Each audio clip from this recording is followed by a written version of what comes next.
আসসালামু আলাইকুম, স্বাগত জানাচ্ছি আজকের ভিডিওতে। তো এই ভিডিওতে আমরা দেখব এইচটিএমএল ফাইল কিভাবে তৈরি করে।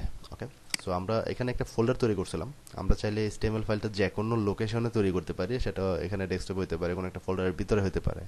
সো আমরা ডেস্কটপের ভিতরেই তৈরি করি। ওকে, সো এখানে আমরা ফাইলে গেলাম। এখানে আমরা রাইট ক্লিক করে নিউ থেকে একটা টেক্সট ডকুমেন্ট নিতে পারি। ওকে, নিউ থেকে টেক্সট ডকুমেন্ট, এরপরে এখানে আমরা দিলাম ধরেন এইচটিএমএল। ওকে, অথবা আমরা এখানে বললাম মনে করেন মাই ওয়েবসাইট, এটা বললাম। এটাকে ওপেন করি। মূলত এই যে লেখাটা লিখলাম, এটা একটা নোটপ্যাড ফাইল তৈরি হলো, বা একটা টেক্সট এডিটর হইলো, সরি টেক্সট ফাইল হইলো। সো এখন এই ফাইলটা আমরা যদি প্রপার্টিসে যাই, তাহলে দেখতে পাবো যে এটা মূলত কি নামে আছে। একটু দেখেন, এটা মূলত হচ্ছে টিএক্সটি এক্সটেনশনে আছে।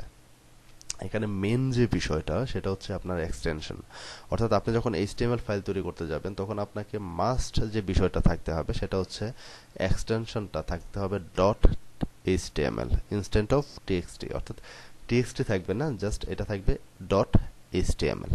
ওকে, সো এটা আমরা কিভাবে এনশিওর করব, একটু খেয়াল করে দেখেন। আমরা কি করলাম, জাস্ট একটা ফাইল তৈরি করলাম, যে কোনো একটা ফাইল।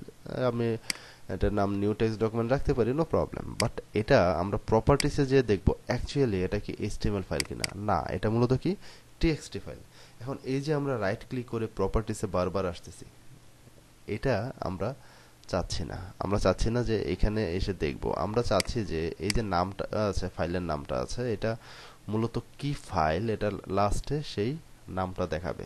এটা দেখার জন্য আপনি উপরে, আপনি আশা করি সবাই উইন্ডোজ 7 অথবা 10 অথবা 8, যাই হোক 7 অথবা এর উপরের ভার্সন ইউজ করতেছেন। আর উইন্ডোজ এক্সপি না, ওকে, প্রবলেম নেই, উইন্ডোজ এক্সপিতে আপনি কাজ করতে পারেন। আমি জাস্ট দেখাচ্ছি উইন্ডোজ 7-এ আপনি, বা উইন্ডোজ 10-এ কীভাবে কাজটা করবেন। 7 থেকে 10 সবগুলোতে এইভাবে কাজ করতে পারবেন। সেটা হচ্ছে আপনি উপরে ভিউতে ক্লিক করলেন, ভিউ মেনুতে ক্লিক করে আপনি একটু ডান দিকে অথবা সেন্টারের দিকে আসলেন। এখানে দেখলেন আপনি কি লেখা আছে, ফাইল নেম এক্সটেনশনস। ওকে, সো এটাতে যখন আপনি ক্লিক করবেন, তখন এই যে টিএক্সটি যেটা বললাম ডট টিএক্সটি লেখাটা, এটা দেখাবে। ওকে, সো এতটুকু আশা করি আসতে পারছেন। কিভাবে আসবো আমরা, ভিউ, দেন হচ্ছে ফাইল নেম এক্সটেনশন। ওকে, যাদের বুঝতে একটু প্রবলেম হয়, তারা ভিডিওটা একটু পেছনের দিকে দিয়ে আবার একটু দেখবেন না। ওকে, সো আশা করি বুঝতে পারছেন। এখন এই যে টিএক্সটি, যেটা আমরা তখন দেখছিলাম কি রাইট ক্লিক করে প্রপার্টিসে যে হচ্ছে এখানে টাইপ অফ ফাইল ছিল ডট টিএক্সটি, সেটা আমরা এখানেই সরাসরি দেখতে পাচ্ছি। ওকে, সো এখন আমরা ওই যে মাই ওয়েবসাইটটা যে লিখলাম, এটাকে রাইট ক্লিক করে রিনেম করে যদি টিএক্সটিটাকে বাদ দিয়ে এখানে আমরা লিখে দেই এইচটিএমএল। ওকে, তাহলে তো হয়ে যাচ্ছে ডট এইচটিএমএল। এখন রাইট ক্লিক করে যদি আপনি প্রপার্টিসে যান, তাহলে কি দেখতে পাচ্ছেন, type of file dot HTML. Okay, এখন আপনি যখন চেঞ্জ করবেন, আপনার এখানে হয়তোবা আপনার যে আইকনটা আছে, এটা এরকম হবে না। এটা মূলত ব্রাউজারের আইকন, অর্থাৎ বাই ডিফল্ট এটা যেই সফটওয়্যার দিয়ে ওপেন হবে, ওইটার আইকনটা এখানে আছে। ওকে, সাপোজ আপনি যদি এটা রাইট ক্লিক করে প্রপার্টিসে আসেন, তাহলে এখানে যে দেখতে পাচ্ছেন মাইক্রোসফট ইডিজি দিয়ে হচ্ছে এটা ওপেন হবে, এই কারণে হচ্ছে এই আইকনটা দেখাচ্ছে। আপনি যদি এটাকে চেঞ্জ করে আপনি দিলেন মনে করেন গুগল ক্রোম, এটাতে ক্লিক করলেন, এখন দেখেন এটা চেঞ্জ হয়ে গেছে।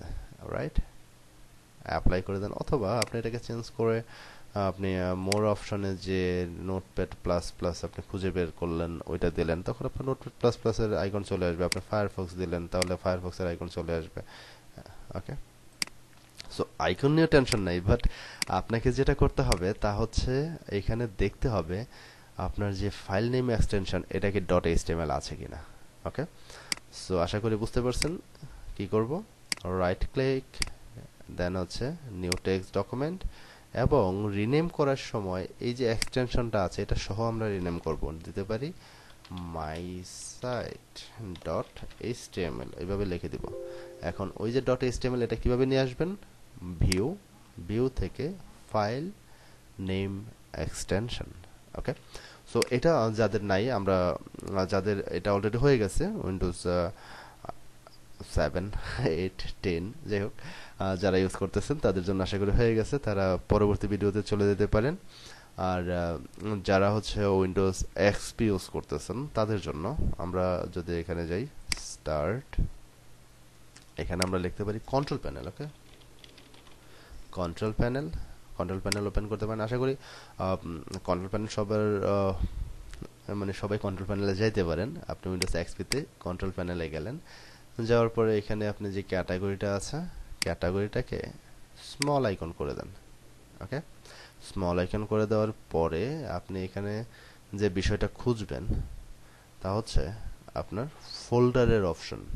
ওকে, আপনি একটু চেক করেন, দেখেন ফাইল এক্সপ্লোরার অপশনস। ওকে, এটাতে ক্লিক করেন। এখন এই যে অপশনটা এটা এক্সপিতে আসবে, অন্য যে কোনো উইন্ডোজে আসবে, কোনো প্রবলেম নেই। এখন এটাতে হচ্ছে ভিউতে যাবেন, ভিউতে যেয়ে একটু নিচের দিকে এখানে দেখেন লেখা আছে কি don't show hidden file and folder. এরপরে আর একটু নিচের দিকে স্ক্রল করেন, দেখেন ফাইল নেম এক্সটেনশন, একটু চেক করেন। এখানে আছে hide extensions for known file types.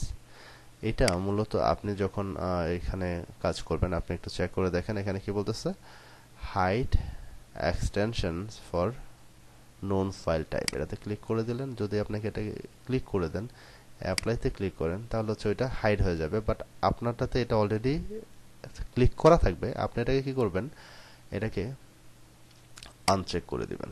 ওকে, এখন অ্যাপ্লাই দেন, তাহলে দেখেন ডট এইচটিএমএলটা চলে আসছে। ওকে, আশা করি বুঝতে পারছেন। যারা এখনো আমার চ্যানেলে সাবস্ক্রাইব করেন নাই সাবস্ক্রাইব করে নেন, যেন পরবর্তী ভিডিওটা আসার সাথে সাথে আপনারা দেখতে পারেন। ওকে, দেখা হচ্ছে পরবর্তী ভিডিওতে।